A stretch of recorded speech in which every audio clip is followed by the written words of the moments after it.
Well, ladies and gentlemen, welcome back to Kayak Fishing Weekly. As a part of the Serious Angler Network, it's so good to be here with you guys. We've got a great episode for y'all today.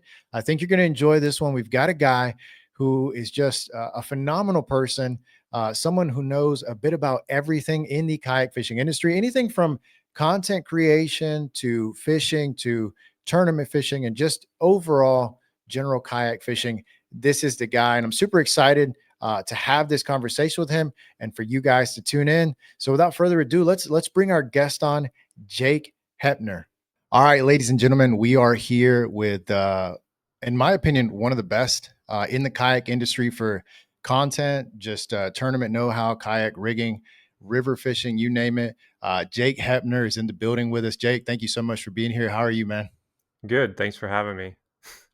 Absolutely, man. It's a pleasure.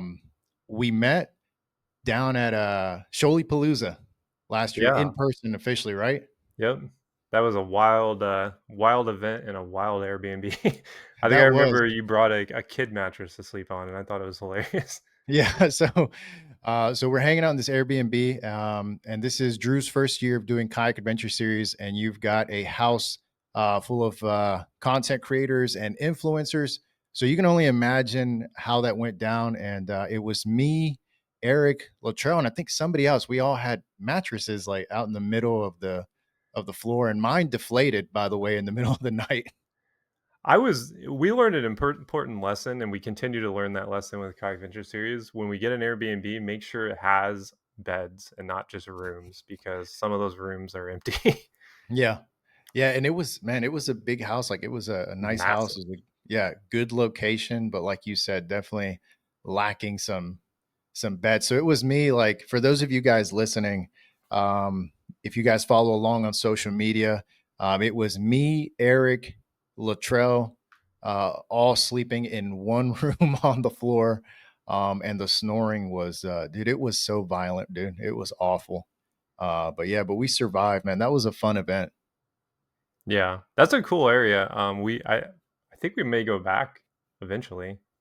Yeah, So that would be great, I man. still have not caught a shoal bass over 18 and a half, so I've got unfinished business. Yeah, you do, man. You do. Did you just fish the when you were down here? We're going down the rabbit hole, but that's perfectly fine. But did you fish the Flint or did you fish the Okmulgee? So I fished three. I fished the Okmulgee and the Flint, but then I fished a secret spot. I can't say the name. I No, don't can't in say good it. conscience say Don't the say it. name, but Don't that's where say I it. caught my big one, was on a little tributary of Okay. the Flint. So I'll just say that. Nice, nice. That's all that matters. But when we get off air, guys, I'm gonna ask Jake what it is because I'm gonna go fish it. It's close enough to me. Yeah. Um, Well, when but I told man, Eric about it, he was like, "Do you think I can get up there from the Flint?" I was like, "No way, dude." listen, we had him on the last show and we talked off grid fishing. If someone is gonna find a way, it's gonna be him. And I don't know how he does it, but we were talking plans last night. We're going to South Carolina and figuring stuff out. Where are we gonna camp? Where are we gonna fish? Like last minute changes, and we got it done, man. So yeah, it was Smallmouth fishing? smallmouth fishing. Yep, Are you gonna we fish were the French Broad? we want to do the French Broad. It's still up in the air. We've got the Saluda as well. For those of you guys in South Carolina, shout out to all of you guys. I love the French Broad. That was my first official river trip. But yeah, we're looking for striper and smallies. Of course, we'll run into spotted bass and largemouth, but the goal right now is striper and smallmouth. Cool. Yeah, it's probably Yeah. better fishing there than the Ozarks has been. So, Yeah, we'll get into that, man. I know we're definitely having some conversations before getting on here, but man, let me ask you this for those of you guys that don't know Jake. As I said, fellow content creator, phenomenal content creator, someone who knows a lot about just every corner of kayak fishing that you can imagine. So I've got to ask you, when did you get into kayak fishing, and why? What started the obsession? um, it's kind of weird. I actually, when I was in high school, and this is a while ago, a long while ago, bought an inflatable kayak off eBay. right? Because Nice. I was sick of fishing from the bank. Like how I am now is how I was when I was 7. Like I haven't changed. Like this has been me. I've been obsessed with this from that age, and um, I wanted to get off the bank, so I bought this really crappy inflatable kayak raft thing off eBay, and that was kind of my first foray into paddling. And then I Awesome. didn't really do it a lot for a while because we have a small boat, small 17-foot tracker. Fished out of that for a while, and I was just like, you know what, this boat thing's a pain in the butt. I moved to Texas, so the boat just sat in storage back up here. I lived in Texas for 6.5 years, and that's kind of where I was like, Lady Bird Lake down there, which is like right in the Yeah. heart of Texas. Everybody Mhm. is kayaking there, and I was like, this is crazy. So I got a 2018 Old Town from Austin Kayak, and that's kind of when I started fishing. So actually, my first kayak was the Old Town PDL, the 106, and I caught a lot of fish out of that thing, man. Like a Nice. lot of fish. That is awesome. Took it down the river, everything. And then I realized I didn't really like pedal drives. So I started paddling again, and then the motor things kicked off. And I'm pretty sure I was the first person to ever put a Newport on a Shoaly. So that was a big deal. Like that kind of blew up. People were loving that when they're like, "What motor do you have on there?" And to kind of date how long ago that was, like Newport really wasn't a big brand when I did this. I just was like, "Oh, this is a cheap alternative to Torpedo," That's and right. I Yeah. was steering with my paddle. Like, how Wow. like you stick it in your and you can Yeah. turn Yeah. it like that. I was steering with my paddle, fixed Wow. position. And then I was like, there's got to be a better way. And then Jeff Little showed me how to do the foot steering, and the rest is history. And I haven't looked back since. So That's awesome. I didn't know that. So I've seen, is that the motor that you put up on social media that's that's the just same one. That's oh the my same one. gosh. I was It's supposed to get a new motor, and I never did. I mean, honestly, there's nothing wrong with it. If it had a new prop on it, it'd probably be big chillin'. yeah. So I have the original NK 180 as well. It's not as old as yours. Um, but it's on its way and the propeller is like half of the size that it was. So I'm That's how actually mine is. waiting for a yeah, I'm waiting for a propeller now from Newport. Should be on the way. And dude, it has been through everything. I mean, that thing has gone to war, but I've seen yours and yours is impressive. Like Yeah. I've never seen a motor so beaten up in a good way. Yeah, it's funny because like I almost feel like that little prop makes it easier to run shallow, you know, 100%. because I don't Yes, really need speed on the river.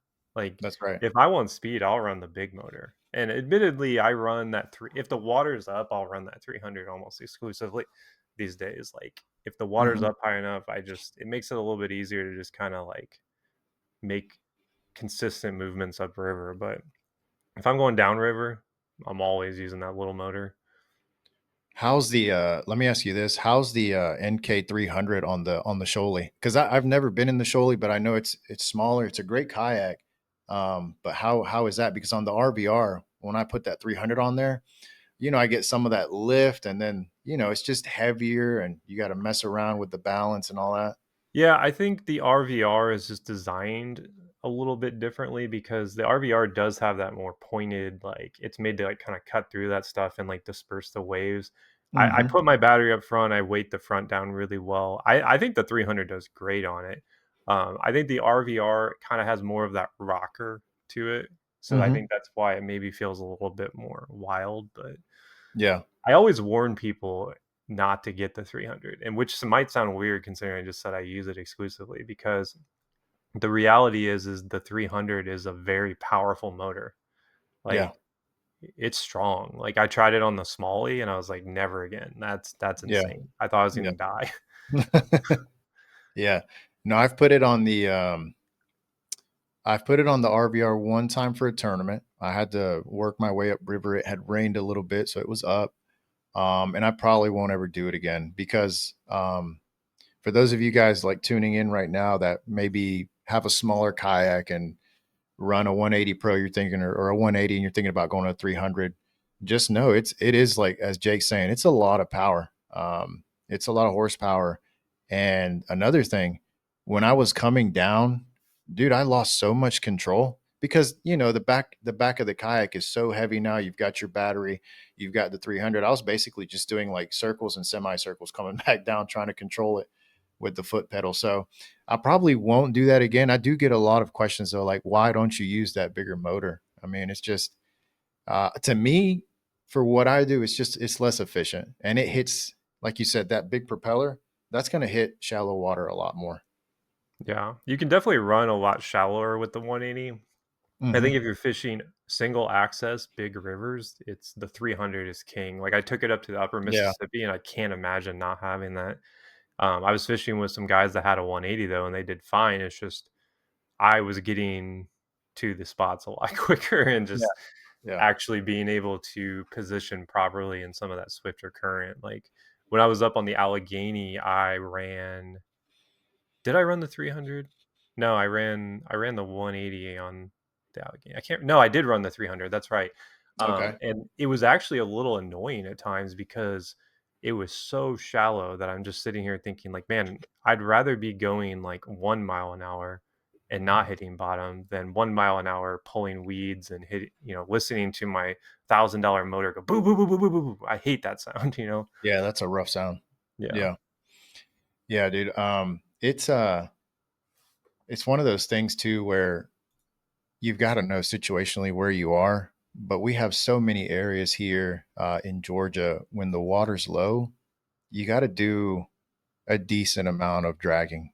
So, I went out with a buddy the other day and we were climbing our way up some shoals on the Chattahoochee, and all you could hear as he was behind me was toot toot toot toot toot toot toot toot toot. I was like, dude, pick that thing up and just walk before you ruin it. Yeah, I mean, that's how the Susky is right now. And it's funny because like I was fishing with Drew one day, Drew Gregory, and he was impressed that I was able to get up some of the shoals. And the reason why is I was running the 300 or the two or the 180 going Mhm. between them like that, whereas Yeah, he was running the 1103 and couldn't do it. So yeah, it's like, did he have more power? Absolutely. But I knew that the water was low, and I was like, dude, I'm taking the 180. I don't need. yeah, I broke my 300 last time I was on the Susky. I was like, I'm not doing that again.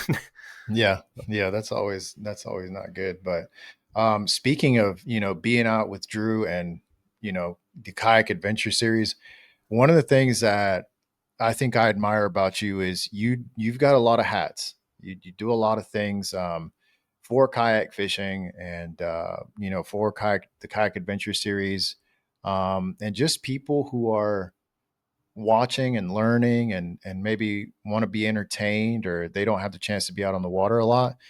Tell us how you manage traveling, creating content, because guys, Jake creates content on a daily basis, and as a fellow content creator, I'm just going to let you know that's incredibly hard. So, man, kudos to you for what you've been doing, how you've been growing your platforms in a positive way. So, tell us a little bit about what that's been like and how it's been going for you this year. Oh man, that's a lot. I mean, it's definitely difficult to do it daily. When I'm on the road, I really struggle. Like that's one of my pain points. Like I take my laptop and obviously I have my camera constantly, and it's difficult to be creative 365 days a year. Yeah, It's even harder to do it on the road because the last thing you're thinking about is like, I want to sit down and edit a video. No, you wanna be like, "Man, I just wanna crash on this bed at the Airbnb," right? Like, yeah, you just wanna yeah, chill, and, like, coming up with ideas on the fly isn't easy. Like, it's definitely a struggle, and a lot of people will be like, "Oh, well, that's what you signed up for," or like, "Oh, being an influencer is cushy," but, when you're traveling that much, you're trying to stay like, because if you don't post, you don't grow. I that's right. mean, that's the Yeah, reality of it, and, like, yeah, I am a big proponent that if you don't have anything to post, you probably shouldn't. Like, you know what I mean? Like, if you don't think that you have a worthy post, it's probably better not to post it. And so it's always like a big pull and tug of that in my mind because I know how to grow quickly, but I also know the pitfalls of doing something like that, if that makes sense. And right. it's I try to stay really true to like the tone that I've made, and that is extremely difficult to just on the fly edit a video and ready to go. So that's probably the big challenge of traveling as a content creator and doing the Kayak Adventure series, because the Kayak Adventure series is a lot of work. I think a lot of people don't realize how much time goes into that behind the scenes. It's almost like mind-boggling that we're done with 2 years of it, right? Like we were just talking about Sholi Palooza. Honestly, dude, that feels like it was yesterday. Like I Yeah. can't believe that that was the first event, and here we are, 2 full seasons done. And just the amount of time and miles that goes into that, like, what one of the big challenges is finding good Yeah. Wi-Fi. Yeah. Because you'd think like these Airbnbs have good Wi-Fi. Nah. They say they do, and then you get there and it's like takes you 10 years to upload a 30-second clip. Yeah, especially when you're going to these places that are like, smaller towns or areas that are out there closer to bodies of water and rivers. Yeah, they usually don't have that good connection. And talking about miles and hours, we were talking about this. How many miles have you put on your truck this year creating content? Doing the Kayak Adventure series, and all your other projects. How many miles you got this year? Is really getting close to 40. I'm about to hit 90 on the truck. I And you've ended had it. last year with like 50 something, Wow. which sucks if you think about it. But, there's a lot of memories on those miles. It's a lot of Yeah. highway miles. Yeah. Um, I mean, I don't, I had a lot of fun this year. I did fly to one event. So we saved probably a good 3,000 miles doing that, because that was the furthest away one. I flew to 2 events. Sorry, correction. I did fly to Florida too, because I'm not doing that. Not driving to Atlanta. No offense, but Hey, listen, no offense taken. No one here in Atlanta wants to drive through Atlanta traffic. It is miserable. that's why I'm really excited that our Florida event this year, which is in Tallahassee this coming season, Hmm. it's just straight down for me. There's no, You don't have to drive through. Yeah. yeah. Yeah. Listen, I got to head out to South Carolina today around 3:30. And yeah, I don't like being a negative person, but I can just go ahead and tell you it's going to be one of those, man. I'm going to have to find 4 really good podcasts and just be ready to sit and go for, you know, I actually have a reel that I haven't published because I've been sitting on it, because I don't want to come off as like ungrateful. I don't know if that's the right word, but yeah. before I left for this trip, I kind of was like, "Hey, this is what it's really like," and then just kind of showcasing like how it's kind of lonely on the road. Like it's just you listen to all these podcasts, you get to the point where like the only way you can kind of survive is to talk on the phone. Like I do like 90% of my business on the road, Hmm. Yeah. and then I got hit by that car when I was in Pennsylvania, and I'm like, "Look, this is not it's a lonely, difficult life. It's expensive. I got a flat tire when I was in Pennsylvania a month ago." Yeah. It's like Yeah. just It's tough. constantly the next thing, the next problem. I had a mouse chew through my headlamp before I What? left. What? Yeah. So it's like a mouse chewed up my passenger side headlamp, or headlight. Then I got to Pennsylvania, got a flat tire, had to deal with that. Come home, have to turn around, drive back to Pennsylvania for the final event, and obviously it was a lot closer because it was on the east or the west side of Pennsylvania. Get there, get hit by a car, driving around without a freaking bumper half the event. So it's tough. It's expensive. That's why you almost need like a car sponsor. Like we need to get Toyota to sponsor us. That's That's the right. real dream. That's right. That's the real, like that's when hey, I've made it. But yeah, I could definitely, dude, I don't travel anywhere near as much as you, but I'm just gonna be really honest with you and everybody listening. When I had my first trip was to Lake Seminole. It was a 5-hour drive, and I was there for like 5 weeks in the middle of nowhere. Dude, I've never been so lonely. And then my motor broke, right? Motor broke, couldn't use it. It rained the entire week. So it was really hard to kind of do my job and meet deliverables and make content. And I ate just junk food every day. That's And another problem, man. Like eating yeah, good on the road. Like I'm a yeah, healthy eater, don't get me wrong, but these trips will make you eat like yeah, a toddler. yeah, yeah. I have, you know, I was talking to a good friend of mine. He does a lot of content, and now he's doing MLF events. And he was talking about how it's impacted his life, his marriage, his health. And he was like, I can't believe, you know, tournament anglers, this is what they do for very little return too. You're out there driving hundreds of maybe thousands of miles, eating gas station food. And again, this isn't a pity party at all. This isn't like a, we're just here to complain. But I think a lot of people miss it when they come and they'll comment and say, dude, you're living the dream. It must be really nice.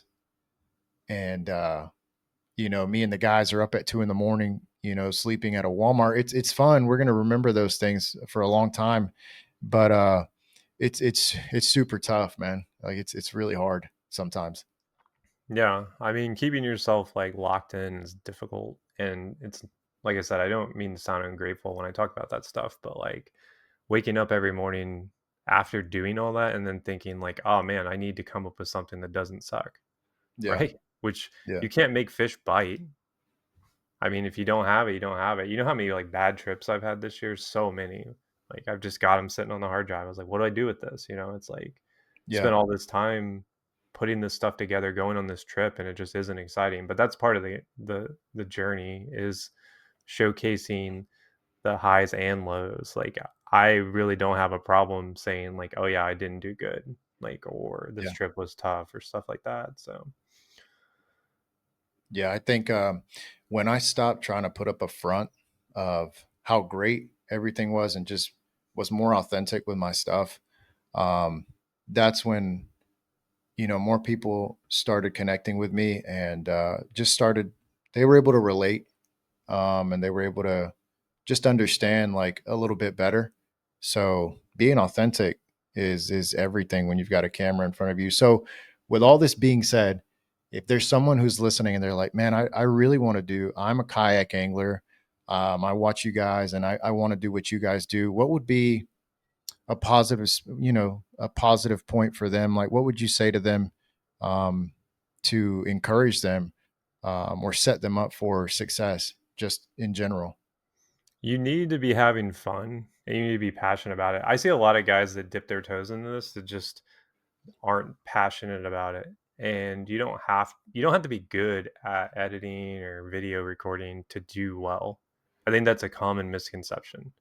I think if you're authentic, you're going to do really well and you're going to win long term, right? Like I think people just generally want to see like candid moments and just passion for what you're doing. If you're doing this because you think like, oh, I don't want to work a 9 to 5, maybe I'll do this. It's probably not going to be successful, right? You Yeah. have to actually like care about this stuff. And that's kind of a broad statement, I'd say. But the reality is there are a lot of people that think it's as simple as like putting a camera on your kayak and going. I'll be honest, guys, most people don't want to see a dude holding a fish. And Yeah. that's something I tell people. I was like, well, you have to be more than dude holding fish, right? Yeah. Like very rarely do you see me posting giants. You know how many 20s I've caught that never even graced the page, smallmouth this year? Because it just wasn't, there was no story, there was no excitement behind it. It's like I've got a video sitting on my hard drive where I catch like 320s in like a 1 hour span up in Minnesota, but like I literally am just casting and catching and there's no story. There's no excitement. And that's part of the problem when you're making this content. Like you have to be engaged 24/7 or it's going to come off as just fake. Right. Right. And for those listening or watching, let everybody know how challenging social media really is and how dynamic it can be. Like everything you have to understand about it. Just like a Yeah. 30,000 view, like, I mean, right now, like we'll test you. Like I think that right now Instagram is the hardest it's ever been. And I yes, don't think anybody would disagree. Like yes, there's ways to break through right now, right? Like obviously, I've had plenty of stuff do well, but the consistency is very difficult right now. yeah, And I think I would break a lot of people. Like I've seen probably like a 30 or 40% drop in the last like 4 or 5, 6 weeks just because of the way things have changed. I'm not really too worried about it personally. I don't think it's a big deal, but for some people that would be a challenge. And optics are everything, and like when you're not seeing that return, a lot of people get discouraged. And I think there's if you're posting consistently, you'll find success if you are consistent.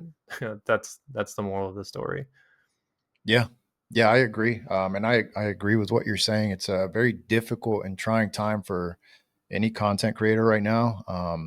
So, like you said, it's all about having that energy, that authenticity, and continuing to come back and be consistent. So yeah, that's well said, man. So we talked, traveling, social media, balancing those things out. Let's add that third element. Tell us a little bit about some of the tournaments you've actually competed in, and feel free to be honest how you feel about tournament fishing this year. I know that there's a lot of opinions in the space right now about tournaments for kayak anglers, boaters, and just people in general. A lot of things are changing, and that's for people like you and me, the average Joe at home as well, and you know people who are trying to do tournaments regularly. Yeah. I mean, I could speak a little candid about this, but it might ruffle some feathers. So That's all right. That's all right, man. I've That's what we're here fished for. I've fished the Bassmaster series. This was my fourth season. Mhm. Um, I fished all of them last year except for the Florida one. This year I skipped Havasu, obviously didn't go out to Arizona. So I've finished in the top 30 to 40 every season except for this year. Mhm. This year has sucked. I did not do well this year. I think a lot of the lakes didn't necessarily play towards my style. And I took a step back. I didn't do Champlain. I really wanted to do Champlain, man. I really wanted to do it. Yeah. And I don't think that I'm doing the one next weekend. And it's Okay. probably wild to think that I'm still like considering it, but I'm not. I just, if I wanted to, I guess I could drive down there. It's only like 7.5, 8 hours, but it's, I got to a point where I was like, what am I doing here? I'm just spinning my wheels. It's like I Yeah. wasn't doing well. And I think part of the problem is like, I feel like the main tournament trails are kind of becoming an arms race. And it's like the whole point of kayak fishing was accessibility. And Mhm. I'm not anti live scope. I don't think live scope is the issue, as some people would Yeah. say. I think it's more just we're becoming more and more like a mini bass boat series, right? Right. Like Right. it's not about the adventure. I say that working, doing stuff with the kayak adventure series. I'm not trying to say kayak adventure series does it right and other trails do it wrong. What I'm saying Right. is like I really wish that the main series like Bassmaster and even Hobie and even KBF to some extent, there used to be more of like a grassroots like element to it where you could launch at a park, right? You didn't need a boat ramp and you could get out of your kayak. And it's like we've become so like laser focused on just like, oh well, we got to be like the bass boats, that I worry that it's just going to get worse and worse as time goes on. Like I think if you want to have 10 live scopes on your kayak, you should. The problem is I think we need to balance that out where we need to cater also to the people who want to fish in a more traditional kayak sense, right? Yeah. So I think like the balance is off right now. And that might make ruffle some feathers because everybody loves the designated launches and all that stuff. And Steve does a great job of doing all that for Bassmaster. That series is run flawlessly, in my opinion. I just do worry about how more and more we're gravitating towards like you need to have the big rigs to fish offshore and less about like the more bare bones Mhm. kayak stuff going up rivers. Now, I'm not saying that we should be launching at some shady ramp at like 3 a.m. and waiting till lines in at 7. That's not what I mean. But it's like I do wish there was more balance that kind of catered to people who want to kind of just power fish the shallow waters and not launch at concrete boat ramps. Because that was the kind of thing that burned me out a little bit. Is like I went to all these events and I'm like, man, I'm launching at all these concrete boat ramps. It's like I'm launching with bass boat tournaments. And I started thinking, like, what am I doing here? Yeah. And I had a lot of fun at Dale Hollow this year. That was a lake that really surprised me. Same Caught a here, man. ton of river smallmouth and a river that no one fished in the tournament. I probably should have tried to get up it, but the water was so low that I just didn't think I could do it. And, didn't do great on day 2, but I had a lot of fun at that event. That was a cool lake. And then I went to my honey hole at 10 Killer, which was out there in Oklahoma, where we had the Bassmaster Championship the season prior that Drew won. I actually got like 18th in that in the Bassmaster Championship. So I was like a couple of spots out of walking on stage, just like one fish basically. Hmm. And I thought like, oh man, I'm gonna kill it at this one. And that humbled me. I did not catch a fish on day 1, Wow. which is crazy because I had an awesome practice, but the water dropped so much and I didn't pay attention to the gauges. And when I got there, it was just a completely different scenario. And that was a tough one to swallow. It's like I had never skunked in a tournament before. Yeah. It's like, and I'm not like ashamed of it. Everybody cannot catch fish, it's like, but it really made me take a step back and be like, maybe I should focus more on content this year for the rest of the year instead of going on these trips to the Bassmaster events. And, it's tough to make content fishing tournaments. I would Yeah. actually say if you want to do content, don't do tournaments. Yeah. Straight up. Like you got to pick one. It's one or the other. Now, can you make content from some of your tournaments? Sure. But you cannot be solely focused on content and somehow expect to do tournaments. Yeah, I think Christine does it amazingly. I don't know how she does it. She's one of the few that I think has it figured out. Yeah. But I've struggled making tournament fishing exciting because let's be real, 98% of the people watching it don't give a crap. Yeah. Yeah. If I can be honest too. So it's funny that you're saying this because I've had the exact same journey this year. So here in Georgia, we've got, Georgia Bass Nation, a bunch of grassroots. Obviously, you got the Bassmaster events, and dude, I think it was like March. And I was like, what am I doing? I dislike all of these lakes, and not in a, it's just if I'm gonna drive 3 hours, spend a few $100 and have to fish offshore the entire time to compete, it's just I'm not enjoying that. I was just not happy. And that's why I started doing this was because I liked it. I enjoyed it. I wanted to have fun. And I was like, you know what? This doesn't make any sense. So I had to take a step back. I literally had to sit down, talk to my wife because I was so obsessed, Jake. I was like, I have to prove myself too. That's another thing. I know a lot of people that if you were to ask them right now, hey, don't go to that local tournament next week, they'll look at you like it's blasphemy. Like, what do you mean? You can't, of course I have to go. So I had to take a step back. I talked to my wife. I said, hey, do not let me sign up for these events unless it's something that I know I'm going to enjoy, where I can hop in and launch in the river, something like that. So I've been through that same thing. I agree with you 100%. Very difficult to make really good content creatively and be a tournament angler unless you're someone who has built the type of consistent following like a Greg Blanchard. He does a lot of tournaments, and people continue to watch him. He's been very consistent. Christine as well. They both do a great job. The Greg's other, got a crew though, and we talked about that a little before we hopped on here. yeah, There's a I went solo this year for the most part when it comes to yeah, that stuff. Now I obviously did stuff with True. He's probably gonna watch this and be like, "What the heck? I fished with yeah, you all the yeah, time, Grace." But the reality is like if you don't have that like tight knit crew that's wanting to go to all these events, it's really hard to do a vlog when you're staying yes, with like people you've never met before because I don't know if they want to be in it. I don't know what their vibe is. Now, don't get me wrong. I've stayed with some awesome people this year. Like I can't think of anyone who would be opposed to it, but there is that like, consistency level of like, oh, they're at the tournament with so and so. I saw him in the last video. This is going to be awesome. yeah, So, I mean, just that's part of it. Like I was launching by myself now and I don't like to fish with people during the tournament, but there used to be when I was on the road with my buddies doing these, and it's not cheap to do these, right? Like right, you're right, talking minimum $1,000, I would say, for most tournaments. yes, And people might hear that and be like, there's no way. Where are you spending $1,000? Entry fee 250 or whatever. gas, let's just say 200 roughly, because you got to factor in it's not just driving there, it's driving to these ramps that are all over the place. You're going to burn like 2 tanks, 3 tanks of gas just being at the event, right?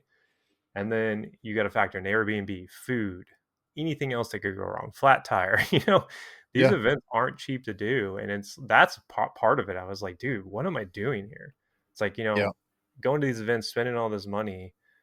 It's not that they're not fun, because they are, but Bassmaster and some of the more serious events were just run a lot more rigidly than like something like, and that's something that I think we've kind of applied to Kayak Adventure Series, is just trying to make it a little bit more fun. And I don't think anyone will ever replace the like prestige and the like seriousness of the Bassmaster Kayak Series, because if you want to compete at the highest level and prove that you're the best, there is no better series, right? Like Yeah. like Yeah. I said, Steve runs that flawlessly for the most part.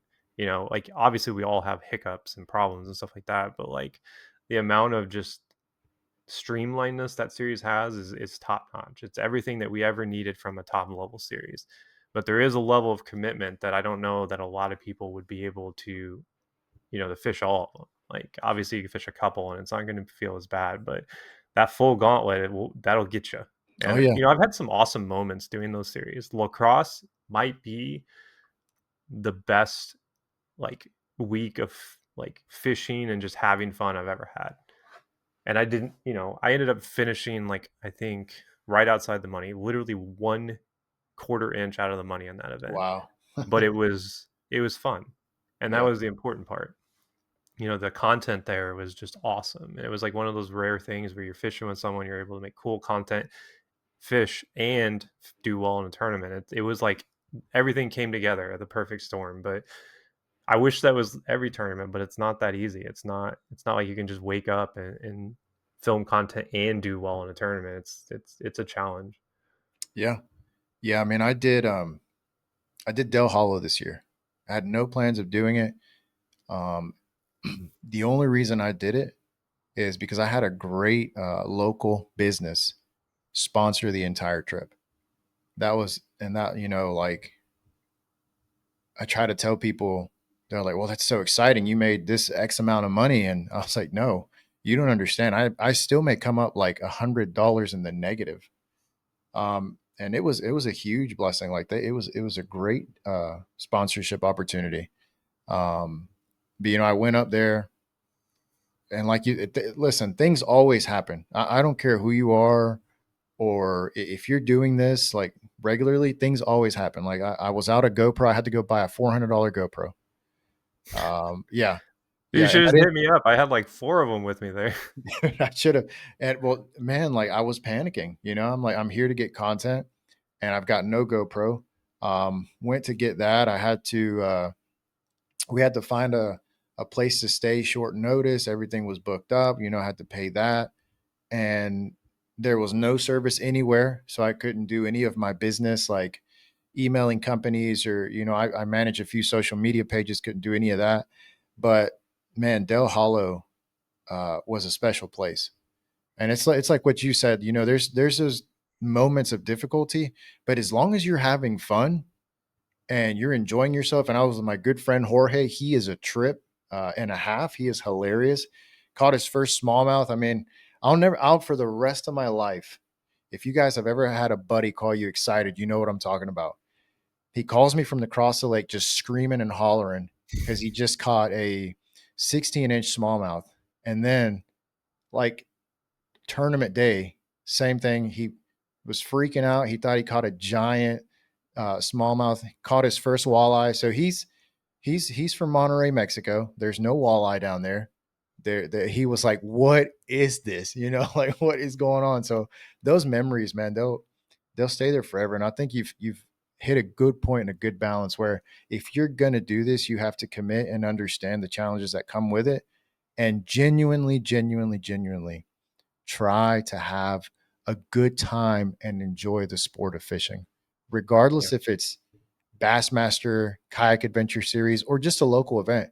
Make sure, guys, make sure that you enjoy it so you can continue to do this because it will burn you out. And we've had friends that have been burned out from it. Would you agree with that?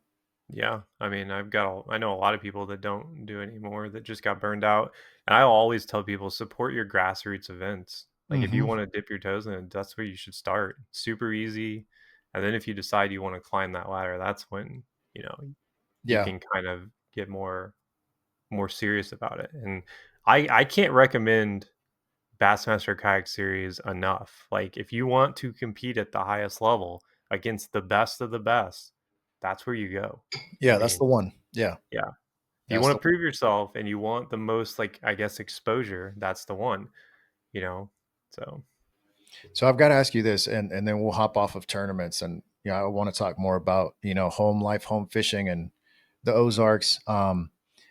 This was, and I know we'll take some time into this. There was a little Facebook group, excuse me, discussion the other day about tournaments, and basically what you had, right? Because you talked about having more access and getting back to some of those grassroots. What really started this whole kayak fishing thing and the adventure behind it. I had an argument in a Facebook group, and this has happened before. And tell me if you've seen this. It was the lake guys versus the river guys. And the river guys were saying, open this part of the river up, like on the north end of the lake, and allow access. But the lake guys were like, that's not fair. That's not fair. We're no longer fishing the same body of water. You shouldn't be able to do that. So it's this whole back and forth thing. which I've is seen it. false, by the way, I've, because without rivers, you'd never yeah, have a lake. Lakes aren't real.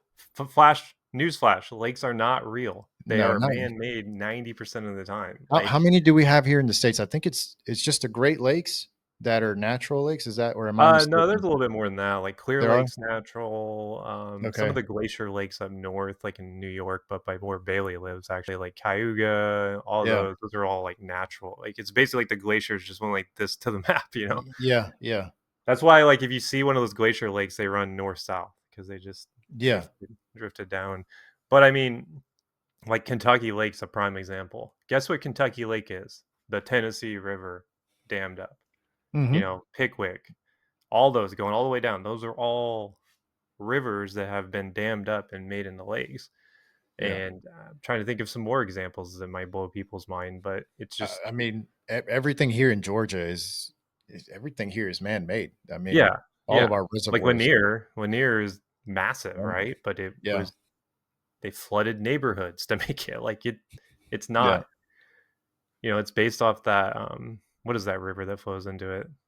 What's the It's name? the Chattahoochee and then the Yeah. Chestatee. Yeah, but it's mainly the Chattahoochee is the most known one. And then you've got Hartwell. It's got the Savannah River going into it, and then like two other rivers that go into it as well. I forgot the name at the moment. I've been to them, but yeah, I mean, my thing is, if you have a set of rules within a tournament and it applies to everyone, then I think it's fair.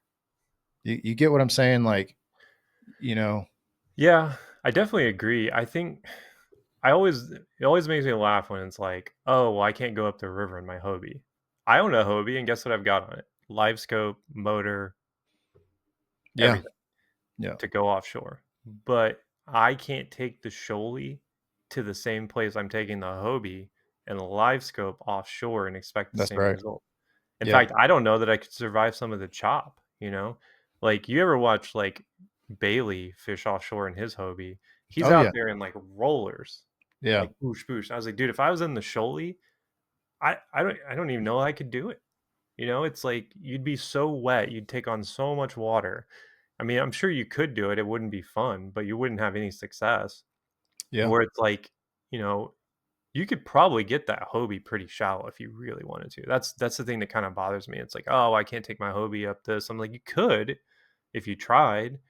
And, it's almost like they don't want people fishing shallow because they prefer the fish that way.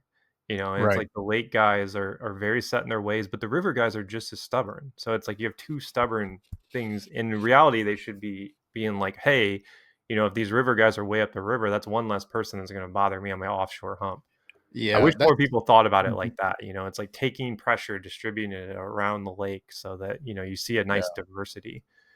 Yeah.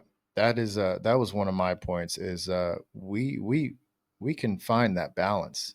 And like if you've got a guy in the river and you've got a guy in the lake, man, you've got less chance of you two running into each other, but and you know what, I'm gonna say this. Every fishery has its good and bads. Like here, I don't know about where you're at.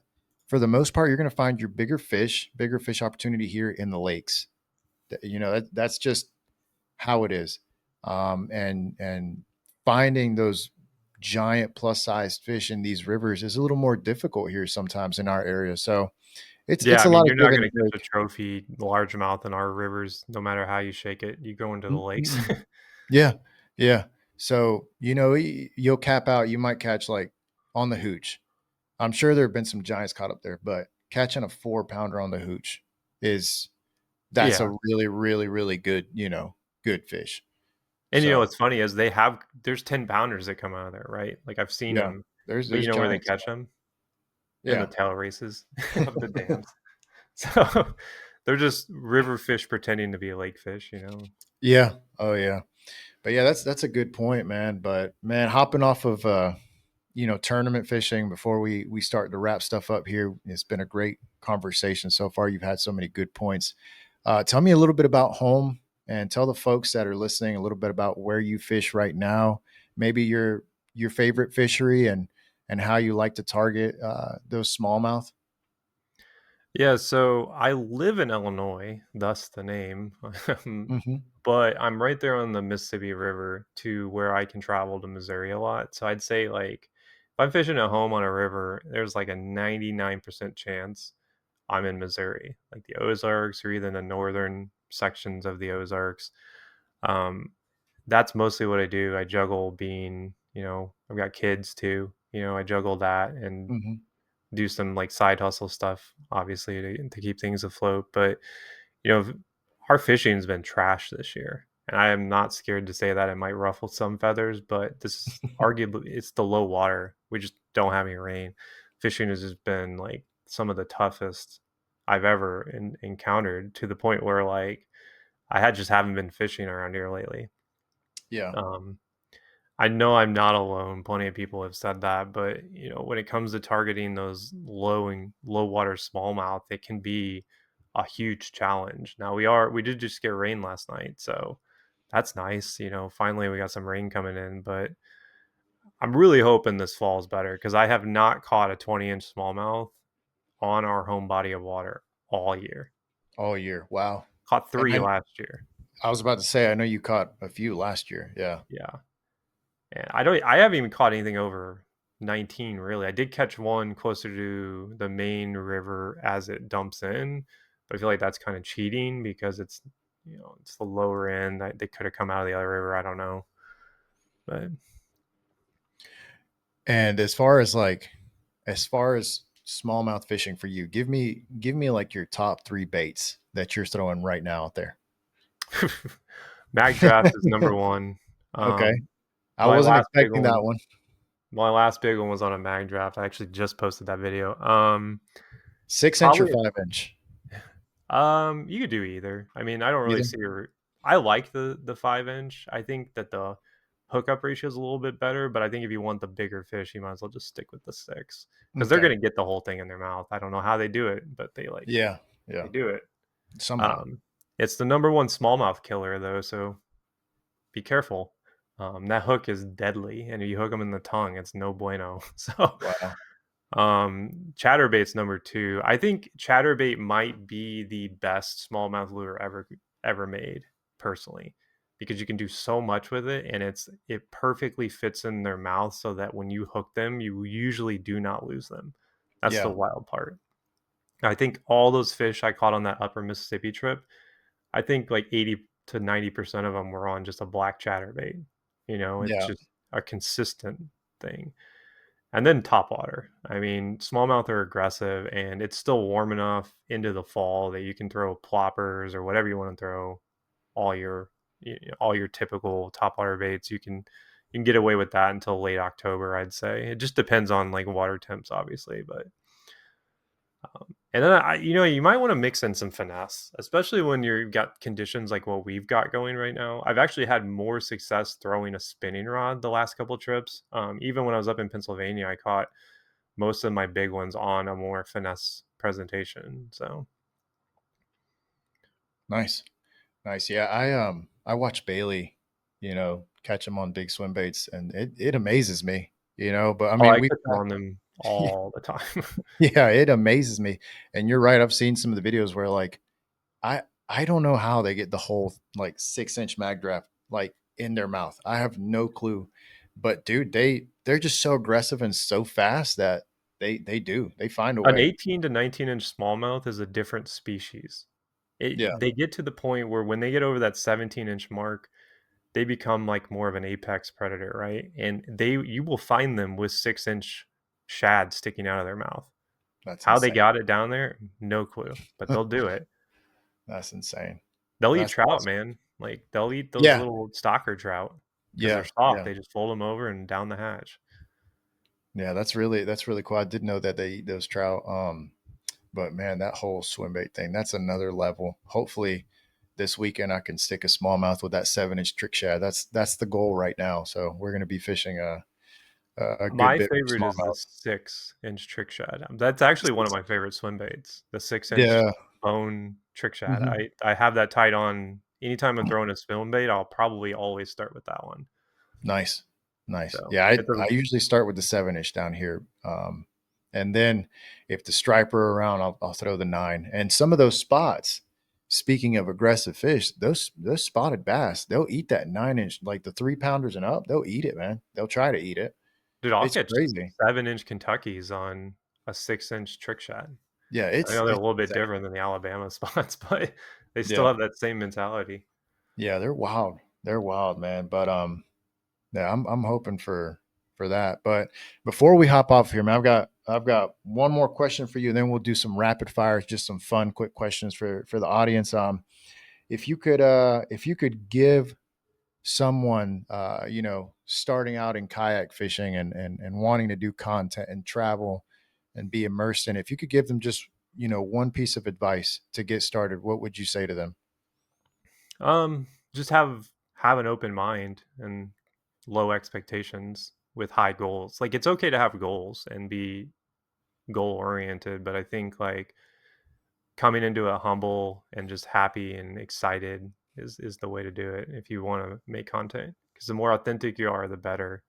My brand is pretty unfiltered. I don't think I really do a lot of canned stuff, for better or worse. I mean, it's just how it is, and I think that does tend to work pretty well. But you can have a lot of duds too. Like I Yeah. I post plenty of stuff that just doesn't do that great. And it's okay. Like you got to be ready to fail. Like it's not always success in the content world is not a straight line. It's more like Yeah. that. Yeah. A It's lot and of ups and sometimes it's downs. like this and before you go like that. So Yeah. Yeah. I Yeah. mean, just having fun kayak fishing. If kayak fishing is your passion and you feel like you could share something different, then you should do it. I'm never going to tell anybody not to do it. I see a lot of people being like, "Oh, you shouldn't do it. It's too oversaturated." Or you shouldn't start your podcast because there's too many. I have a buddy who's starting a kayak moving river type podcast. And when he asked me about it, I told him, I was like, "Look, dude, there's a ton of people doing this. Just so you know, like it's tough to do a fishing podcast right now. There's tons of them." But Yeah. I told him, I was like, "I think you should do it. Because if you want to do it, you should do it. Because there's room for everyone to eat in this world, right? That's Like right. it's Yeah. not the fishing industry is giant, man. It really is. It's just finding your place." So that's my Yeah. long answer. No, that's good. That's good, man. It's a lot to take away. And then finally, I've got 3 rapid fire questions for you, and we'll go through them just one, two, three. Are you ready? Yep. All right, here we go. First one: favorite fishing snack. Man, it's tough. Cliff Bar Clip because bar. I love Cliff Bars. I have them all the time in my backpack because it's just so easy to throw a couple in there, and if you get hungry on the fly, you can just eat it. Well, you never miss a cast, man. Never miss a cast. All right, got it. Cliff bars. All right, and then one lure you'd throw for the rest of your life. Jerk bait. Okay. Hey, I listen. I agree. I agree on that one. If I you're in mean, the you could river, literally throw it all year, man. Like yeah, straight yeah. up, all Especially if you're year. in the river. That's what I tell people. If you've got a jerk bait and it's smaller, you're guaranteed That big to one I catch caught on the something. Allegheny was on a jerk bait. I didn't say anything about that um, because I didn't want someone to get on that bite that was in the Yeah. tournament and be like, "Oh, Jake told me on social media." Yeah, But yeah. the big You one gotta I be caught on the Allegheny was on a Vision 110. So, awesome. Yeah, you gotta be careful with that, man. And then finally, if you've got one, what is your biggest fishing superstition? oh man, I don't know if I do have one or not. Or like what's something that you don't like messing with, or a little tradition or something you don't like throwing off, or Man, that surprised this is catching me off guard. There's definitely some. Dude, sometimes like one of the things I really struggle with is nets. Do I take it or do I don't? You know, it's yeah, like yeah, I always have this like wild idea that if I don't take my net, I'm going to lose the fish of a lifetime. And might notice I don't take a net a lot of times, and it's because like I don't want to deal with like the treble hooks and stuff. But yeah, yeah. I definitely think you should bring a net 90% of the time. For some reason, like I feel like I get roasted when I use it. I get roasted when I don't use it, but I don't know. I think it's safer for the fish to bring a net. So like that's like one of those things that I really struggle with Yeah. is nets. It's like Dude, it's I never seem to have a clean net job either. And then that's another thing to rush you with. Very, very self-conscious about netting. yeah. I will say this, man, like I used to not bring the net as much, and it wasn't the fear of losing the fish, but I realized that when I plop them down on the RVR and they're moving around and I'm wearing like my cross kick shoes and they've got treble hooks, dude, I've been close, man. I mean, I got hooked in the calf muscle last year with a Vision 110, and I was out there by myself, had to rip my pants off. Dude, you You gotta get know, a D hooker. Have you seen those? I've seen them. Yeah, I've They're seen them. actually sponsoring the Kayak Adventure Series. Shameless plug. Next year, they're going to be one of our big Nice. sponsors. But those things are sick, dude. That's Now, awesome. it makes me cringe watching people do that, but Oh I've yeah, had to it's do the horrible to braid watch. thing, and it's not fun. Yeah, Um, yeah, it's not fun I at all. had I didn't bring a net about earlier in the summer, like I think it was like June or July, and I was fishing a topwater, a plopper with big hooks. Boat flipped this dumb spotted bass in, like a 16-inch spotted bass. It starts losing its marbles. Next thing you know, it's hooked through my shoe into my foot. So it's like Ooh. in the fish, in my shoe, in me. Oh, And I was like, dude, this is why you bring a net. yeah, It's like, yeah. That's what happened to me. It was calf muscle, and it was also like a 15 inch spotted bass. Just went berserk, just crazy. Those small ones, bro, are the most dude, that's dangerous why ones. everyone criticizes me in videos when I shake off spotted bass. That's why I just Yeah. don't like. I'm not anti like Kentucky because ours are Kentuckies. They're much more Mhm. annoying than yours. There's like no potential to get over like 19 inches, but just like dealing with them is just such a pain, dude, because they are just so aggressive. They're just wired differently. Yeah. Yeah, 100%. Yeah. But man, Jake, thank you so much for this conversation, for your time, for giving us some insight into your world, and tell people where they can find you on social media. Yeah, I'm on most platforms as IL Yakin with two Ks. So ILYAKKIN. It stands for Yakin, Illinois Yakin. If I could go back in time, I would probably have picked a different name. I've talked about this very recently, but I'm on TikTok, Instagram, YouTube, all the likes.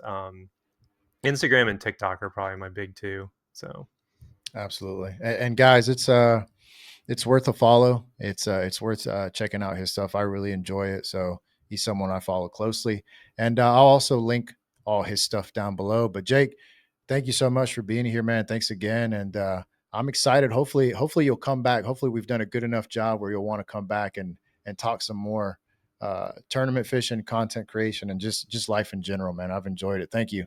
yeah, absolutely. Thanks for having me. Well, guys, I hope you've enjoyed the show today. Thank you so much for being here. As always, Jake's information is going to be linked below. My information will be linked below. And make sure that you check out all the other information down below. For example, as a part of the Serious Angler Network, you've got discounts to Omnia and other phenomenal opportunities. If you guys would leave me a comment and feedback, I definitely appreciate it. And guys, as always, I hope you get to send it this week. Until next time.